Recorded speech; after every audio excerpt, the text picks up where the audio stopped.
உங்களுக்கெல்லாம் தெரியும், ரீசெண்டாக மீடியாவில் பார்த்துருப்பீங்க. ஏன்னா தமிழ்நாடு காங்கிரஸ் கமிட்டி ஊடக பிரிவு தலைவராக அப்பாயிண்ட் பண்ணியிருக்காங்க.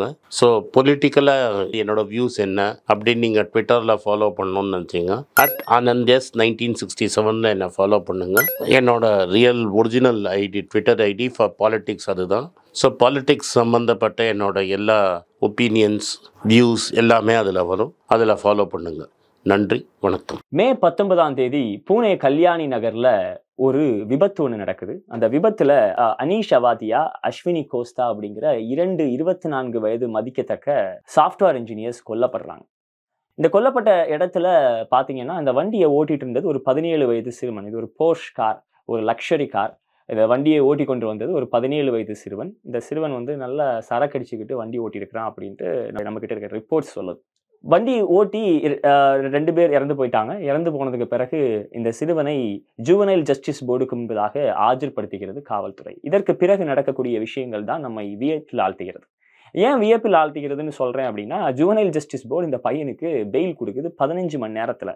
அதாவது போர்ஷ் கார் ஓட்டிட்டு வந்து 2 பேரை கொஞ்ச, சரக்கடிச்சிட்டு கார் ஓட்டி 2 பேரை கொஞ்ச ஒருவனுக்கு 15 மணி நேரத்தில் பெயில் வழங்குகிறது ஜுவனைல் ஜஸ்டிஸ் போர்டு. பெயில் வழங்கினது மட்டும் இல்லாம அதுக்கு பிறகு இன்னொரு விஷயம் பண்றாங்க. என்ன பண்றாங்கன்னா, இவனுக்கு தண்டனை கொடுக்குறோம் அப்படின்னு சொல்லிட்டு ஒரு தண்டனை கொடுக்குறாங்க. என்ன தண்டனைன்னு பாத்தீங்கன்னா, 300 வார்த்தைகளுக்கு மிகாமல் ஒரு கட்டுரை எழுதணும். நீ ஆர்டிஓ ஆஃபீஸுக்கு போகணும். ஆர்டிஓ ஆஃபீஸில் போய் டிராஃபிக் ரூல்ஸ் எல்லாம் கற்றுக்கணும். கற்றுக்கிட்டு விபத்துகள் நடக்கிறத பற்றியும், விபத்துகளுக்கு என்ன சொல்யூஷன் கொடுக்கலாம், விபத்துகள் நடக்காமல் தடுப்பதற்கு என்ன வழிமுறைகள் நாம் செய்யலாம் அப்படிங்கிறத பற்றி 300 வார்த்தைகளுக்கு மிகாமல் ஒரு கட்டுரை ஒன்றை எழுதணும் அப்படின்னு சொல்லி ஜுவனைல் ஜஸ்டிஸ் போர்டு ஒரு டைரக்ஷன் ஒன்று கொடுக்குது அந்த பையனுக்கு.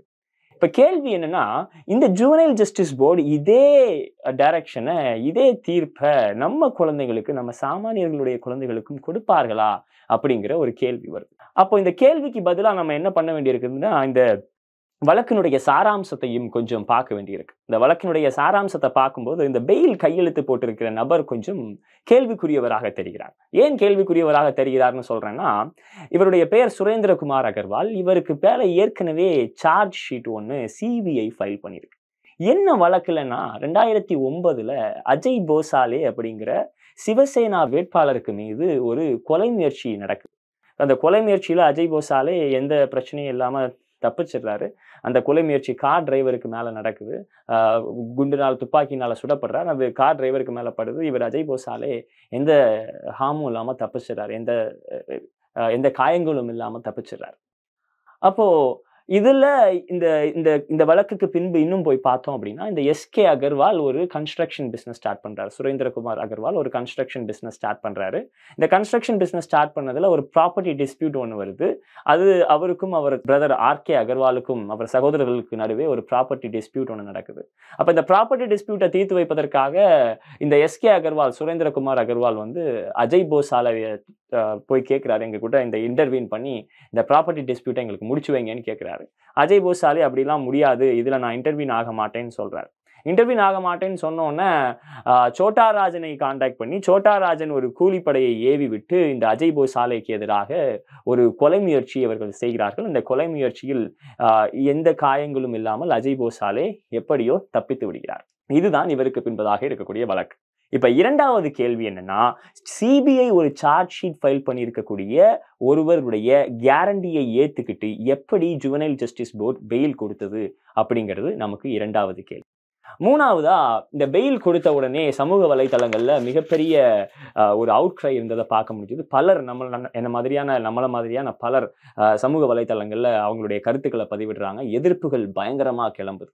எதிர்ப்புகள் கிளம்பின உடனே அந்த பெயில் கேன்சல் ஆகுது. மறுபடியும் அந்த அவங்களுடைய டைரக்ஷனை ரிவ்யூ பண்ண சொல்லி காவல்துறை ஜுவனைல் ஜஸ்டிஸ் போர்டை நாடுது. ஜுவனைல் ஜஸ்டிஸ் போர்ட் பெயிலை கேன்சல் பண்ணிட்டு இந்த பையனை அப்சர்வேஷன் ஹோமுக்கு அனுப்பி வைக்கிறாங்க, கண்காணிப்பு விடுதிக்கு அனுப்பி வைக்கிறாங்க.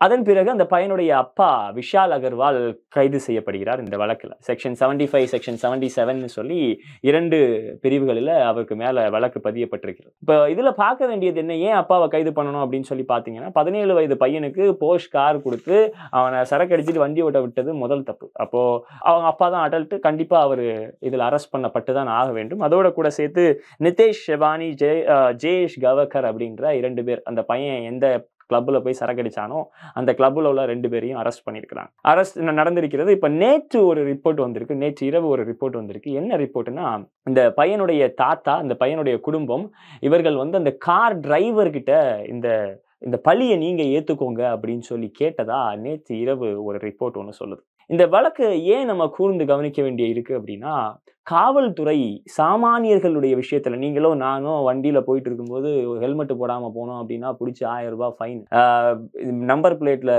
டிஃபரெண்ட் ஃபாண்ட் யூஸ் பண்ணியிருந்தீங்கன்னா அதுக்கு 500 ரூபாய் ஃபைன், இல்ல நம்மள சாமானியர்கள் யாரோ கண்டிப்பா ட்ரங்க் அண்ட் டிரைவ் தப்பு, யாரு பண்ணாலும் தப்பு தான். ஆனா ட்ரங்க் அண்ட் டிரைவ் ஒரு சாமானியன் போகும்போது காவல்துறை எப்படி நடக்கிறது, ஒரு பணக்கார வீட்டு பையன் 2 பேரை கொஞ்ச பிறகு ஒரு காவல்துறை எப்படி நடந்து கொள்கிறது அப்படிங்கிறத ஒரு கம்பேரிசனுக்காகவாது நம்ம இந்த கேஸை ரொம்ப கூர்ந்து கவனிக்க வேண்டியிருக்கிறது. நீங்க ஒருவேளை கேட்கலாம், அதான் அரெஸ்ட் பண்ணிட்டாங்க, அவங்க அப்பாவையும் அரெஸ்ட் பண்ணிட்டாங்க, இப்ப என்னடா பிரச்சனை அப்படின்னா, இந்த கைது எப்ப நடக்குது அப்படிங்கிறத நம்ம கூர்ந்து கவனிக்க வேண்டியிருக்கிறது.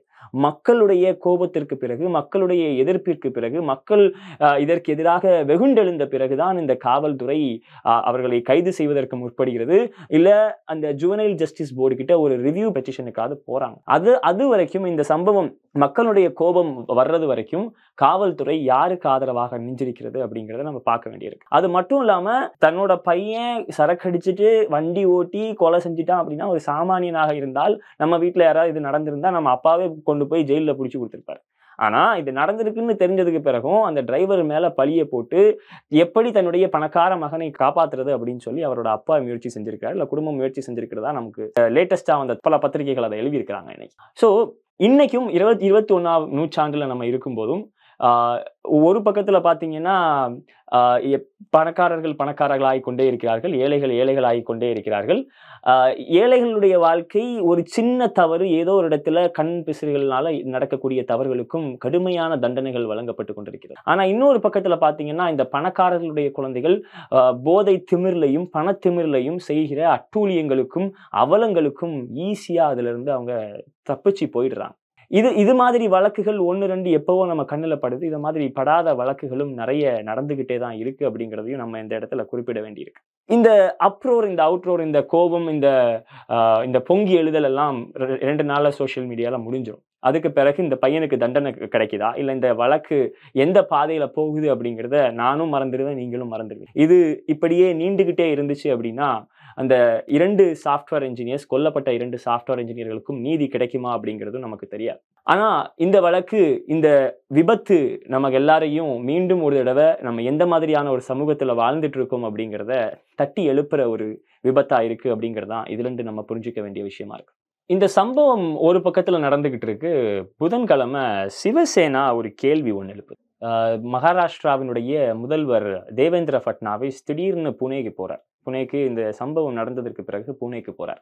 இவர் எதற்காக புனேக்கு போனோம் அப்படின்னு சொல்லி தேவேந்திர ஃபட்னாவிஸினுடைய புனே விசிட்டை சிவசேனா கேள்வி எழுப்பியிருக்கிறது.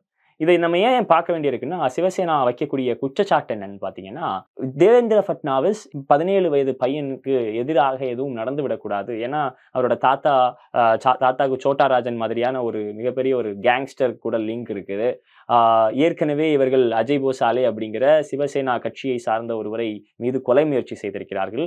இது எல்லாத்தையும் வச்சு பார்க்கும்போது இந்த பையனுக்கு மேல தண்டனை வந்து விடக்கூடாது அப்படின்னு தேவேந்திர ஃபட்னாவிஸ் இந்த என்டையர் இன்வெஸ்டிகேஷன்லையும் தலையிட்டு இதை மடைமாற்றம் செய்ய முயற்சிக்கிறாரா அப்படிங்கிற ஒரு கேள்வியையும் சிவசேனா இந்த இடத்துல எழுப்பியிருக்கிறத நம்ம பார்க்க வேண்டியிருக்கு. ஆனா தேவேந்திர ஃபட்னாவிஸ் போலீஸ் மிக லாவகமாக இந்த வழக்கை கையாண்டிருக்கிறார்கள் அப்படின்னு சொல்லியிருக்காரு. ஆனா கேள்வி எங்க வருதுன்னா, இவர்கள் உண்மையாகவே லாவகமாக கையாண்டார்களா, இல்லை மக்களுடைய கோபத்திற்கு பிறகு இவர்கள் அதை லாவகமாக கையாண்டார்களா அப்படிங்கிற கேள்விதான் நம்ம இதுல முக்கியமா கேட்க வேண்டிய கேள்வியா இருக்கு. நான் ஏற்கனவே சொன்னது மாதிரி ஒரு விபத்து நடக்குது. விபத்தை செய்திருக்கக்கூடியவன் ஒரு 17 வயது சிறுவன், குடிச்சிட்டு இருக்கிற ஒருத்தனை ஜுவனைல் ஜஸ்டிஸ் போர்டுக்கு முன்னாடி நீங்க ஆஜர்படுத்துறீங்க. ஜுவனைல் ஜஸ்டிஸ் போர்டு ஒரு நமக்கெல்லாம் சிரிப்பை வர வைக்கக்கூடிய ஒரு தண்டனை ஒண்ணு கொடுக்குது. தண்டனை ஒண்ணு கொடுத்த உடனேயே நீங்க அதை ரிவ்யூவுக்கு போயிருக்கணும், போகல. மக்கள் கோபத்திற்கு பிறகு, மக்கள் பயங்கரமா வெகுண்டெழுந்த பிறகு போய் கேன்சல் பண்ணிட்டு அவங்க அப்பாவை அரெஸ்ட் பண்றீங்க. இது எல்லாம் மக்களுடைய குரலுக்கு பிறகுதான் நடக்குது அப்படின்றப்போ போலீஸ் மிக லாவகமாக இதை கையாண்டிருக்கிறார்கள் அப்படின்னு தேவேந்திர ஃபட்னாவிஸ் சொல்வதன் மேல் கூட நமக்கு ஒரு கேள்வி வரதான் செய்கிறது. ஏற்கனவே பல ஊடகங்கள்ல பல எதிர்க்கட்சிகள் ஒரு குற்றச்சாட்டை வச்சுக்கிட்டே இருக்கிறாங்க.